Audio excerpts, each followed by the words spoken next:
नमस्कार विद्यार्थी मित्रांनो, इतिहास या विषयाच्या माध्यमातून छत्रपती शिवाजी महाराजांच्या स्वराज्य स्थापनेच्या कार्याविषयी आपण माहिती पाहत आहोत। छत्रपती शिवाजी महाराजांना स्वराज्य स्थापन करत असताना मुघलांशी देखील संघर्ष करावा लागला। त्यांनी मुघलांशी केलेल्या संघर्षाची माहिती या पाठाच्या माध्यमातून आपण पाहणार आहोत। आतापर्यंत शिवाजी महाराजांनी आदिलशाहीशी यशस्वी संघर्ष केलेला होता, परंतु स्वराज्याचा विस्तार करताना मुघलांशी संघर्ष अटळ होता। स्वराज्याचा विस्तार होऊ लागताच स्वराज्यावर मुघलांचे संकट आले। महाराजांनी याही संकटावर मात केली। मुघलांकडून आपले किल्ले आणि प्रदेश परत मिळवले, स्वतःच राज्याभिषेक करून घेतला, दक्षिणेकडील मोहीम हाती घेतली।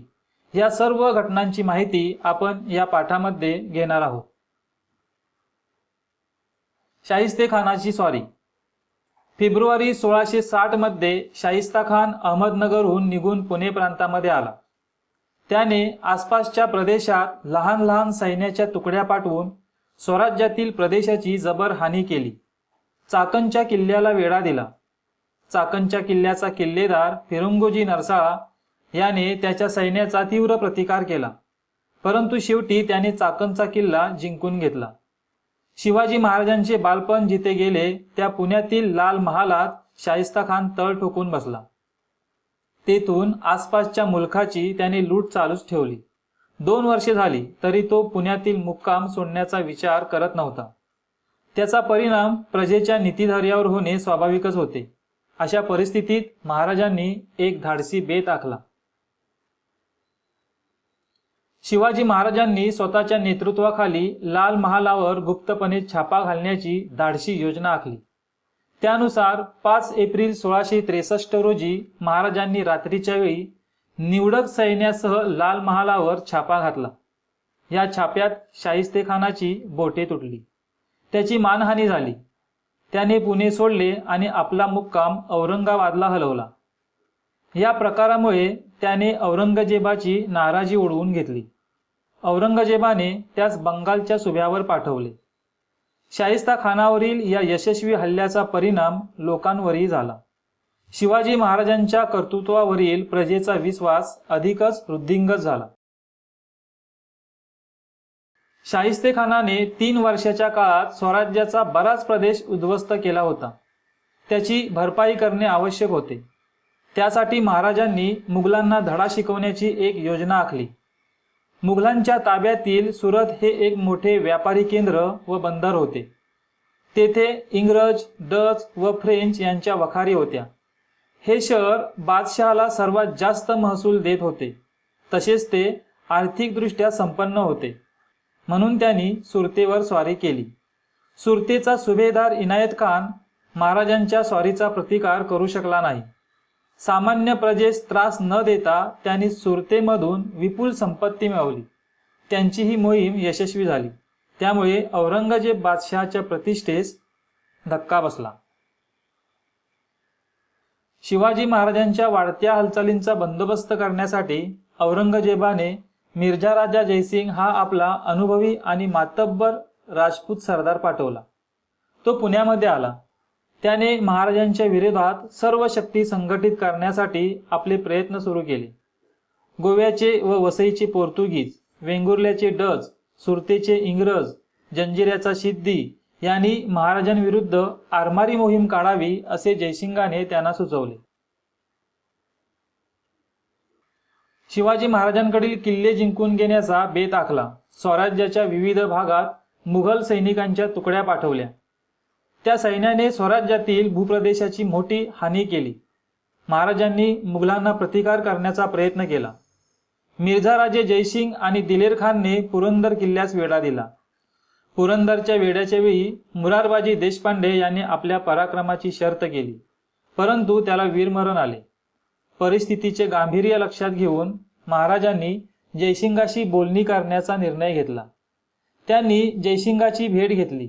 जयसिंग व महाराज यांच्यात जून 1665 मध्ये तह झाला। हा तह पुरंदर तह म्हणून ओळखला जातो। या तहानुसार महाराजांनी मुघलांना 23 किल्ले व त्याच्या भोवतालचा वार्षिक 4 लक्षहून उत्पन्नाचा प्रदेश दिला। आदिलशाही विरुद्ध मुघलांना मदत करण्याचे आश्वासनही दिले. या तहास औरंगजेबाने मान्यता दिली. आग्रा भेट व सुटका. पुरंदरच्या तहानंतर जयसिंगाने आदिलशाह विरुद्ध मोहीम हाती घेतली. महाराजांनी जयसिंगास मदत केली, तथापि त्याची ही मोहीम यशस्वी झाली नाही. त्यावेळी महाराजांना काही काळ तरी दक्षिणेच्या राजकारणापासून दूर ठेवावं असा विचार जयसिंग व औरंगजेब बादशहा यांनी केला. या विचाराला अनुसरून जयसिंगाने महाराजांनी बादशहाच्या भेटी जावे असा प्रस्ताव त्यांच्यापुढे ठेवला. त्यांच्या सुरक्षिततेबद्दलची हमी देखील दिली. त्यानुसार शिवाजी महाराज आग्र्याला निघाले. बरोबर राजपुत्र संभाजी होता. तसेच विश्वासू आणि जीवास जीव देणारे निवडक सहकारीही सोबत होते. महाराज आग्र्याला पोहोचले, तथापि औरंगजेबाने दरबारामध्ये त्यांचा योग्य तो मान ठेवला नाही. त्यामुळे त्यांनी संताप व्यक्त केला. त्यानंतर बादशहाने त्यांना नजरकैदेत ठेवले. बादशहाच्या या कृतीने डगमगून न जाता महाराजांनी नजरकैदेतून आपली सुटका करून घेण्याची योजना आखली. ते आग्र्यातून शिताफीने निसटले आणि काही दिवसांनी महाराष्ट्रात सुरक्षितपणे पोहोचले. आग्र्याहून येताना संभाजीराजांना त्यांनी मथुरा येथे ठेवले होते. पुढे त्यांनाही सुखरूपपणे राजगडावर आणण्यात आले. महाराज स्वराज्यापासून दूर असताना स्वराज्याचा कारभार वीरमाता जिजाबाई आणि महाराजांचे सहकारी यांनी सांभाळला. शिवाजी महाराज आग्रा येथे औरंगजेबाच्या कैदेतून कसे निसटले याची माहिती मिळवा. आग्र्याहून सुटका हा शिवाजी महाराजांच्या जीवनातील एक रोमहर्षक असा प्रसंग होता. जीवावर बेतणाऱ्या या प्रसंगातून देखील शिवाजी महाराजांनी बुद्धिचातुर्याचा वापर करून सुटका करून घेतली. या प्रसंगाची तुम्ही अधिकाधिक माहिती मिळवा आणि एक छान असा उपक्रम तयार करा. तयार केलेला उपक्रम आपल्या शिक्षकांनाही दाखवा.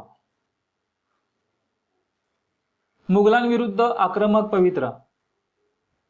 महाराजांना मुघलांबरोबर लगेच संघर्ष नको असला तरी पुरंदरच्या तहात मुघलांना दिलेले किल्ले आणि प्रदेश परत मिळवणे हे महाराजांचे उद्दिष्ट होते. त्यासाठी त्यांनी एक व्यापक व धडाडीची योजना तयार केली. एका बाजूला निरनिराळ्या किल्ल्यावर जय्यत तयारीनिशी सैन्य पाठवून ते किल्ले घ्यायचे, तर दुसऱ्या बाजूला दख्खनमध्ये मुघलांच्या प्रभुत्वाखाली असलेल्या प्रदेशांवर हल्ले करून त्यांना अस्थिर ठेवायचे, असे हे धोरण होते. त्यानुसार त्यांनी मुघलांच्या अहमदनगर आणि जुन्नर या प्रदेशांवर हल्ले केले. पुढे एकापाठोपाठ सिंहगड, पुरंदर, लोहगड, माहुली, कर्नाळा आणि रोहिडा हे किल्ले जिंकून घेतले. यानंतर शिवाजी महाराजांनी दुसऱ्यांदा सुरतेवर स्वारी केली. तेथून परत येताना नाशिक जिल्ह्यातील वनी दिंडोरी या ठिकाणी त्यांचा मुघलांबरोबर मोठा संघर्ष झाला. या संघर्षात त्यांनी दाऊद खान या मुघल सरदाराचा पराभव केला. त्यानंतर मोरोपंत पिंगळे याने नाशिकजवळील त्र्यंबकगड जिंकून घेतला. अशा रीतीने महाराजांच्या मुघलांविरुद्धच्या लढाईच्या धोरणास यश मिळाले. या चढाईच्या मोहिमांमध्ये तानाजी मालुसरे, मोरोपंत पिंगळे, प्रतापराव गुजर इत्यादी सरदारांनी मोलाची कामगिरी केली. या मोहिमांचे वर्णन कृष्णाजी अनंत सभासद या बकरकराने पुढील प्रमाणे केले आहे. 4 महिन्यात 27 गड घेतले, मोठी ख्याती केली. राज्याभिषेक. सतत 30 वर्षाच्या अविश्रांत परिश्रमातून मराठ्यांचे स्वराज्य साकार झाले होते. तथापि स्वराज्याचे अस्तित्व स्वतंत्र व सार्वभौम आहे हे स्पष्ट करण्यासाठी या स्वराज्यास अधिकृतता आणि सर्व मान्यता प्राप्त होणे आवश्यक आहे हे महाराजांच्या लक्षात आले. यासाठी विधिवत राज्याभिषेकाची आवश्यकता होती. म्हणून त्यांनी 6 जून 1674 या दिवशी विद्वान पंडित गागाभट्ट यांच्या हस्ते रायगडावर आपला राज्याभिषेक करून घेतला. या राज्याभिषेकाद्वारे महाराज आता स्वराज्याचे छत्रपती झाले. सार्वभौमत्वाचे प्रतीक म्हणून त्यांनी राज्याभिषेक शक ही नवीन कालगणना सुरू केली. ते आता शककर्ते झाले. राज्याभिषेक प्रसंगी त्यांनी सोन्याचा होन व तांब्याची शिवराई ही खास नाणी पाडली. या नाण्यांवर श्री राजा शिव छत्रपती अशी अक्षरे कोरण्यात आली. नाण्याच्या एका बाजूला श्री राजा शिव आणि दुसऱ्या बाजूला छत्रपती अशी अक्षरे कोरलेली होती. तेथून पुढे राजपत्रांवर क्षत्रिय कुलावतंश श्री राजा शिवछत्रपती असा उल्लेख होऊ लागला. राज्याभिषेकानंतर त्यांनी फारसी शब्दांना पर्यायी संस्कृत शब्द असणारा एक कोश तयार करून घेतला. यालाच राज्य व्यवहार कोश असे म्हणतात. राज्य व्यवहार कोशातील काही प्रतिशब्द उल्लेखनीय आहेत. त्यातील काही शब्द आपण पाहूया. किताब म्हणजे पदवी, फरमान म्हणजे राजपत्र, जामीन म्हणजे प्रतिभूती, हाली म्हणजे सांप्रत, माजी म्हणजे पूर्व, फिलहाल म्हणजे तत्काळ, वाहवा म्हणजे उत्तम, वकूब म्हणजे प्रज्ञा, बेवकूफ म्हणजे मूळ, दस्तपोशी म्हणजे हस्तस्पर्श, मुलाखत म्हणजे दर्शन, कदमपोशी म्हणजे पादस्पर्श, झूट म्हणजे मिथ्या, कौलनामा म्हणजे अभय, फतेह म्हणजे विजय, फिर्याद म्हणजे अन्याय वार्ता आणि शिलेदार याचा अर्थ आहे चतुरगी. मध्ययुगीन भारताच्या इतिहासातील शिवाजी महाराजांचा राज्याभिषेक ही एक क्रांतिकारी घटना होय. या घटनेचे महत्त्व सांगताना सभासद म्हणतो, मराठा पातशाह एवढा छत्रपती झाला ही गोष्ट काही सामान्य नाही. यानंतर महाराजांनी अल्पावधीत 24 सप्टेंबर 1674 रोजी निश्चलपुरी गोसावी यांच्या मार्गदर्शनाखाली तांत्रिक पद्धतीने राज्याभिषेक करून घेतला. भारतात वैदिक आणि तांत्रिक अशा धर्मकृत्यांच्या दोन परंपरा अस्तित्वात होत्या. त्यांचा आदर करून महाराजांनी या दोन्ही पद्धतींनी राज्याभिषेक करून घेतला. युवराज संभाजीराजे शिवाजी महाराजांच्या राज्याभिषेकाच्या वेळी 17 वर्षाचे होते. त्यांनी बुधभूषण ग्रंथात राज्याभिषेकाच्या समारंभाचे वर्णन केले आहे. ते त्यांच्या स्वतःच्या अनुभवावर आधारित आहे. छत्रपती शिवाजी महाराजांच्या राज्याभिषेक महोत्सवाच्या वेळी निरनिराळ्या प्रांतातून जे श्रेष्ठ विद्वान आले होते त्यांना वजनमाप किंवा मोजमाप न करता विपुल धन देऊन तसेच वस्त्रे, हत्ती, घोडे यांचेही दान करून संतुष्ट केले. अशा प्रकारे छत्रपती शिवरायांनी आपली कीर्ती निरनिराळ्या दिशांमध्ये पसरवली. शिवाजी महाराजांच्या राज्याभिषेकासाठी अत्यंत मौल्यवान व भव्य सिंहासन बनवण्यात आले.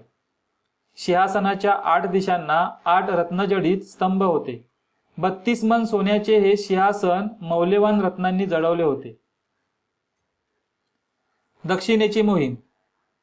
राज्याभिषेकानंतर सुमारे 3 वर्षांनी ऑक्टोबर 1677 मध्ये महाराजांनी दक्षिणेची मोहीम हाती घेतली. गोलगोंड्यास त्यांनी कुतुबशहाची भेट घेतली. त्याचबरोबर मैत्रीचा तह केला.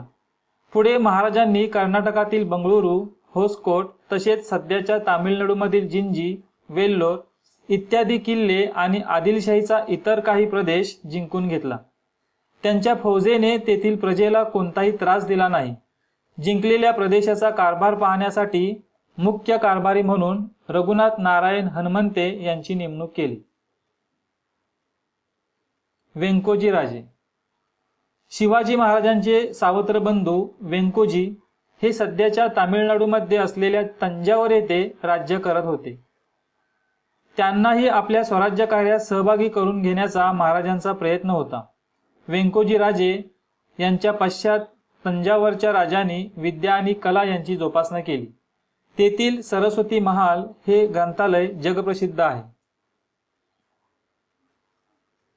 दक्षिणेच्या मोहिमेत तमिळनाडूतील जिंजीचा किल्ला जिंकून तो स्वराज्याला जोडण्याचा शिवाजी महाराजांच्या कृतीला पुढील काळात निर्णायक महत्त्व आले. मुघल बादशाह औरंगजेब स्वराज्य नष्ट करण्यासाठी महाराष्ट्रात ठाण मांडून बसल्यामुळे तेव्हाचे छत्रपती राजाराम महाराज यांना सुरक्षिततेसाठी महाराष्ट्र सोडावा लागला. त्यावेळी त्यांनी दक्षिणेतील याच जिंजी किल्ल्यावर आश्रय घेऊन तेथून स्वराज्याचा कारभार चालवला. दक्षिण दिग्विजयानंतर थोड्याच अवधीत 3 एप्रिल 1680 रोजी शिवाजी महाराजांचे रायगडावर निधन झाले. वयाच्या 50शीतील त्यांच्या निधनाने स्वराज्याची अपरिमित हानी झाली. एका महान युगाचा अस्त झाला. मुलांनो, या पाठातून आपण छत्रपती शिवाजी महाराजांनी स्वराज्य टिकवून ठेवण्यासाठी जो मुघलांशी संघर्ष केला त्याची आपण माहिती घेतली. पुढील पाठातून आपण छत्रपती शिवाजी महाराजांच्या स्वराज्य कारभाराविषयी माहिती घेणार आहोत. धन्यवाद.